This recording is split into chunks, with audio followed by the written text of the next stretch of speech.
Olá, meus amigos, um bom dia, uma boa tarde, uma boa madrugada, tudo tranquilo com vocês?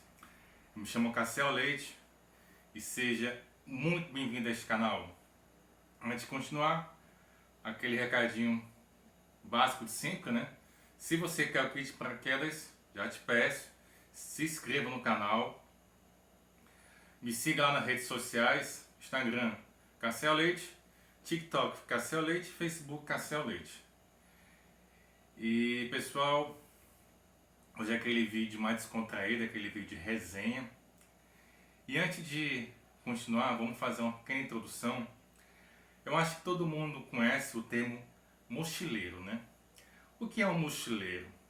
Mochileiro é aquela pessoa corajosa, aquela pessoa determinada, talvez um pouco inconsequente, que pega a sua mochila com os itens mais básicos que ela precisa e consegue viajar pelo mundo afora com pouco dinheiro, talvez às vezes pegando carona, talvez às vezes se hospedando em lugares estranhos, podendo correr perigos, né? Mas assim, o grande que da questão é que ela consegue desbravar novos lugares com poucos recursos. E o livro de hoje tem tudo a ver com isso. A gente tem vários exemplos de mochileiros famosos, até alguns que eu sigo no YouTube, né? Como Estevão pelo Mundo, muito bom o canal dele. Tem outros dois que também sigo, né? Às vezes aparece um mochileiro ou outro, né? Que talvez não esteja tão coerente das ideias, né? Porque alguns, né? Tem uns e outros, né? Que defendem que o governo coreano é o melhor governo que existe, mas não vamos entrar nesse detalhe. Mas eu vou gravar esse vídeo com o objeto mais útil que você pode ter em sua viagem, que é o que? Uma toalha. Vou até... Porque no final desse vídeo você vai entender porque a toalha é o objeto mais útil que você pode ter. E hoje a gente vai falar de qual livro? Esse aqui. Esse aqui eu tive o prazer de terminar ele essa semana, que é o Guia do Mochileiro das Galáxias. Ele foi escrito por Douglas Adams. Esse é o primeiro volume deste livro, né? Essa história, né? Dessa série, por assim dizer. E ele teve cinco livros publicados, né? Eu li o primeiro. O que é que eu tenho em primeira mão a dizer sobre esse livro? O Guia do Mochileiro da Galáxia é aquele livro que, para mim, é aquele livro que você lê e você fica muito feliz, da graça a Deus, por ter sido alfabetizado e poder ler este livro. E, ao mesmo tempo, você se condena por não ter lido esse livro antes. E o que é o Guia Mochileiro das Galáxias? Falando assim, antes de entrar em qualquer ramo de spoiler, né? Guia do Mochileiro das Galáxias é justamente isso. Imagina um mochileiro que ele vai viajando pelo mundo. Mas, ao invés de viajar pelo mundo, ele viaja pelas galáxias. Por isso aqui, essa camisa aqui não tem nada a ver com Star Wars, mas a leitura de hoje, a resenha de hoje, tem tudo a ver com viagem interestelar. Então, imagine um mochileiro que viaja, mas em vez de viajar pela Terra, ele viaja pela galáxia com pouco recurso, pouco dinheiro, pegando carona e assim conhecendo vários lugares, vários planetas estranhos pelo universo. Essa é a temática do Guia do Mochileiro das Galáxias. E por que esse livro é tão bom? Porque ele é tão, assim, ele é tão penetrante que você começa a ler e só quer parar quando terminar. Douglas Adams, ele escreveu de uma forma em que ele é engraçado, ele é cômico e de uma forma tão inteligente, porque tudo que ele escreve é uma sátira da sociedade que a gente vive, é uma sátira de todo o sistema burocrático ao qual a gente está submetido. Esse livro aqui, ele gira em torno de 4 personagens, que é a Trillian, o Arthur Dent, o Ford Perfect e o Zanpocht, acho que é mais ou menos esse nome dele, Zanpocht. E por que esse livro aqui ele é tão interessante? Todo mundo sabe que a gente vive pela burocracia, né? A burocracia estatal, a burocracia governamental é um atraso de vida. Só que Douglas Adams, ele retrata isso de uma forma que a gente ri, a gente acha graça, e tudo que a gente vê aqui, a gente consegue tirar um paralelo com a nossa realidade. Agora entrando no campo dos spoilers, se você quiser encerrar por aqui e continuar depois, o livro ele começa basicamente assim. Ele começa apresentando o nosso, digamos, protagonista, o Arthur Dent, que sim, né? O Arthur Dent, como um homem Bibbit. É um livro que ele começa bem já da história mesmo, sem ter uma grande introdução, né? A casa ficava isolada, na pequena colina, nos limites de uma vila isolada. Dela se tinha uma ampla vista das fazendas do oeste da Inglaterra. Não era de modo algum uma casa excepcional. Tinha uns 30 anos, era achatada, quadrada, feita de tijolos com 4 janelas de frente, cujo tamanho e proporções pareciam ter sido calculados mais ou menos exatamente para desagradar a vista. A história começa com Arthur Dent. A casa dele vai ser demolida, vai ser destruída, e os operários da construção disseram que ele foi avisado, mas Arthur Dent disse que não, ele não foi avisado dessa demolição. Mas onde está o que da questão? O operário fala para ele: não, o aviso estava disponível lá no nosso departamento de infraestrutura, você que não foi lá ver. E assim ele fala: mas o projeto estava em exposição. Em exposição? Tive que descer o porão para encontrar o projeto. É no porão que os projetos ficam em exposição, como a lanterna. Ah, provavelmente estava faltando luz. Faltavam as escadas também. Mas afinal o senhor encontrou o projeto, não foi? Encontrei sim, disse Arthur. Estava em exibição no fundo de um arquivo trancado, jogado no banheiro fora de uso, cuja porta tinha uma placa que dizia: cuidado com o leopardo. Então, daqui você já tira a sátira que o Douglas Adams, né, ele tira da nossa realidade, onde o governo, de uma forma geral, o Estado, digamos assim, ele impõe as coisas sem, de fato, comunicar ao cidadão direito. O cidadão, se ele não se atentar ao que o Estado faz, ele vai ser penalizado e a culpa vai ser do cidadão, não do Estado. Então, nesse meu tema aqui, nesse métier, né, aparece um amigo de Arthur Dent, afinal tem muitos amigos, né? Ele é um ser bípede desagradável. Aparece Ford Perfect. Só que Ford Perfect, ele é um ET, ele é um extraterrestre que estava isolado. Nosso planeta já havia uns 15 anos, porque havia perdido sua carona. Nesse meio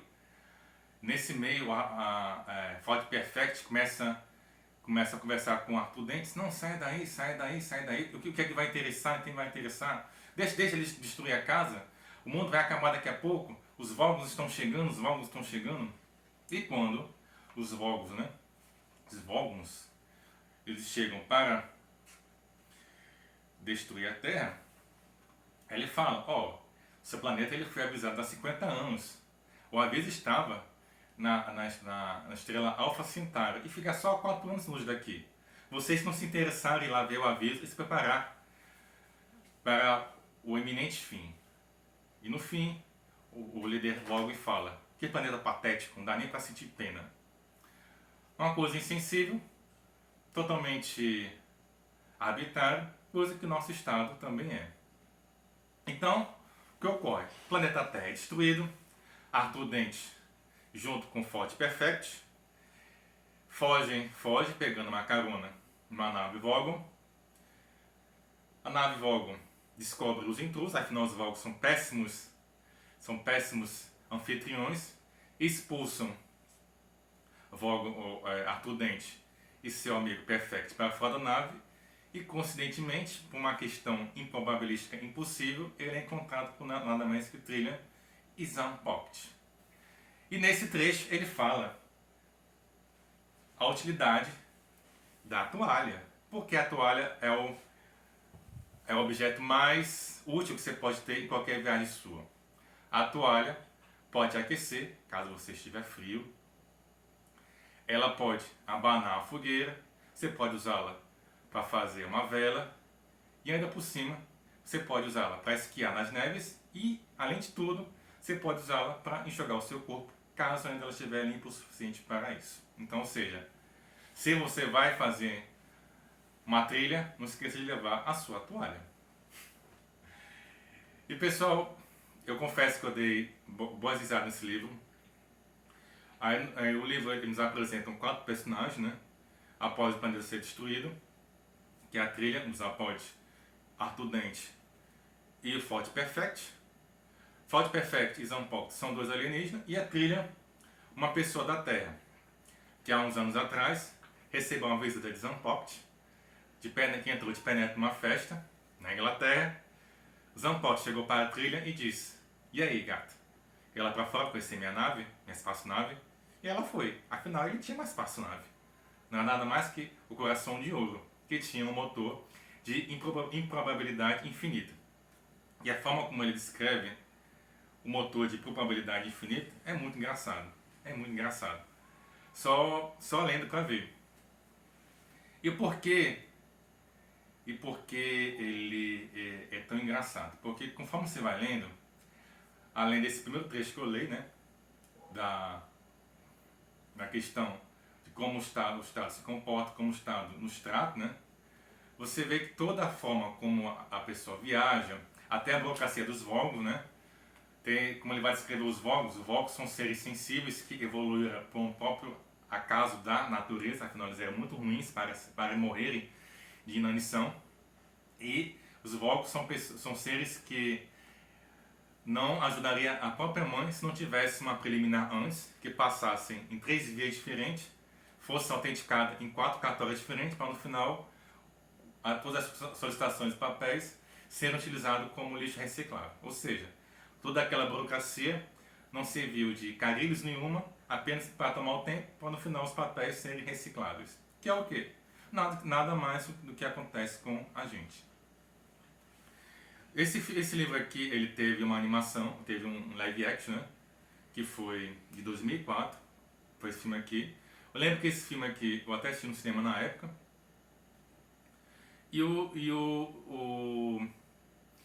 Resumindo assim, o que é que eu posso citar de diferente no filme e diferente tem no livro? É mais fácil citar o que tem de igual, porque o filme é totalmente diferente do livro aqui. Eu não sei se... Porque o filme, ele tá assim... O Guia do Mochileiro da Galáxia é icônico, né? Então subentende-se que o filme era para ser feito com base no primeiro livro. Mas ele é totalmente diferente. No início, ele é semelhante com a questão da Terra, com a chegada dos Vogos, né? Mas depois é totalmente diferente todas as trajetórias. Por exemplo, no livro, após o planeta ser destruído, eles continuam, né? Eles entram na casa Coração de Ouro.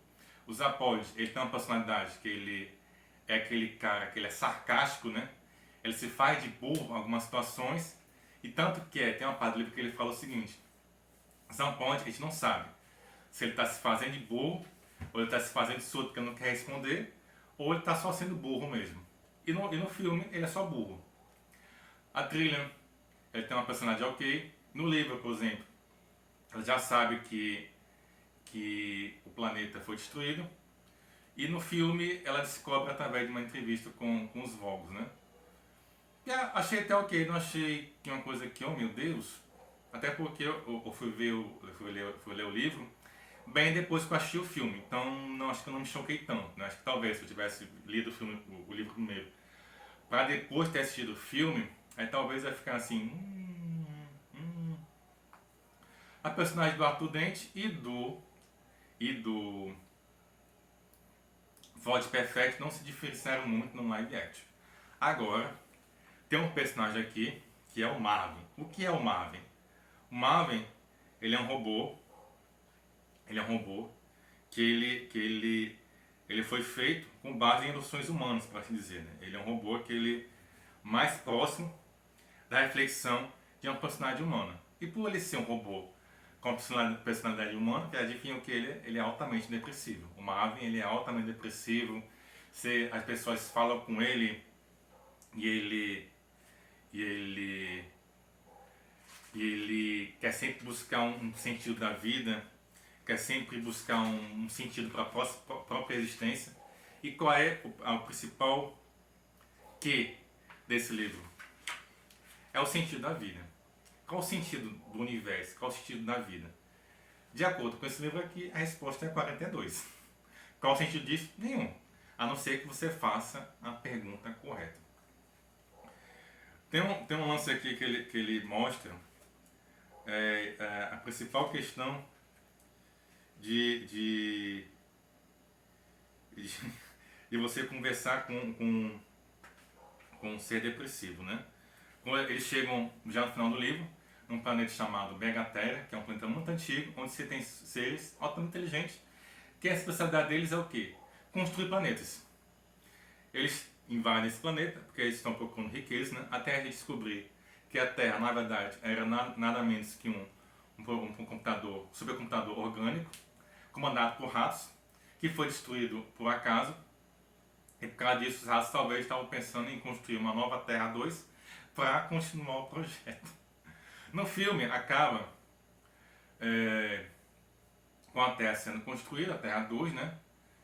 Mas aqui, pelo menos o volume 1 acaba com ele saindo desse grande planeta Mega Ganteia, não lembro agora do planeta, partindo para um restaurante no fim do universo, que seria o livro 2.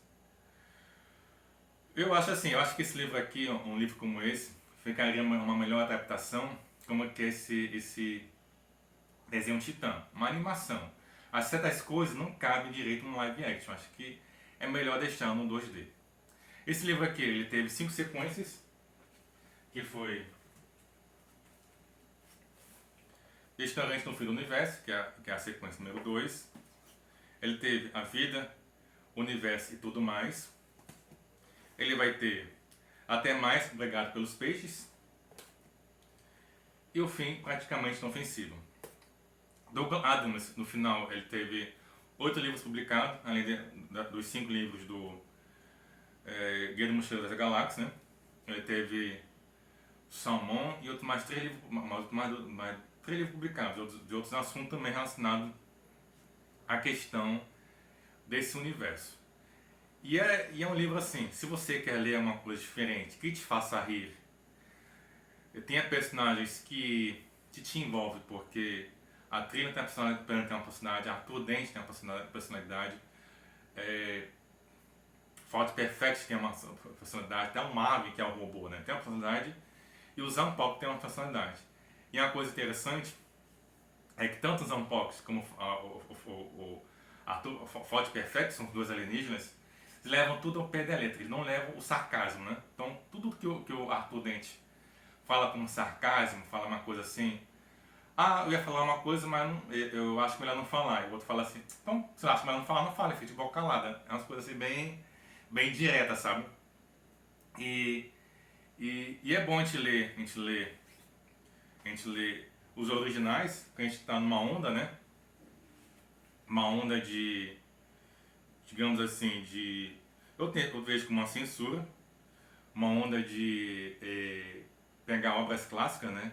E tirar termos que ferem politicamente correto, eu vejo isso como uma censura.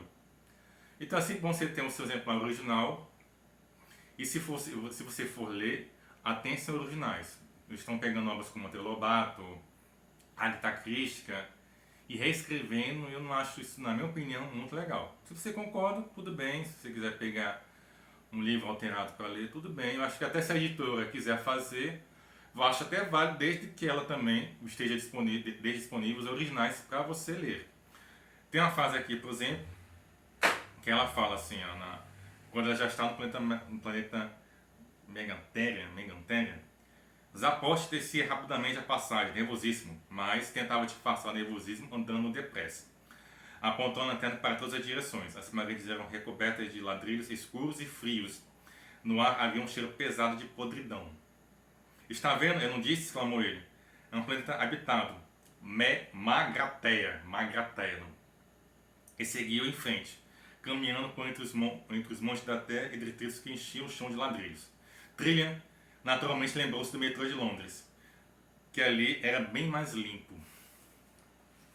Então, qual é o meu receio? É que no futuro não muito próximo, que afinal esse livro ainda não caiu no domínio público, né? Então não é qualquer editor que pode lançar e alterar, mas no futuro próximo eles não querem que eu utilize a palavra podridão ou então não pode se referir ao metrô de Londres porque pode ofender quem mora no metrô de Londres. Entenderam o fio da meada? Oi pessoal, esse foi o vídeo de hoje. Obrigado a você que assistiu até aqui. Se você está no ressaca literário e não tem ideia do que vai ler, recomendo com louvor. Zero defeito. Acho que o único defeito aqui desse livro aqui, pelo menos o meu, é não ser encapadura e não ter ilustrações. Mas se vou procurar depois para ver se, nas outras edições de capadura principalmente, né, se elas são ilustradas. Mas que é um livro aqui que você imagina e seria legal se tivesse alguma ilustração, né? Mas zero defeito e tenho certeza que você não vai se arrepender. Você já leu o Guia Mochileiro das Galáxias? O que você achou? Deixa nos comentários, tá bom? E obrigado a você que achou até aqui. Até o próximo vídeo, pessoal.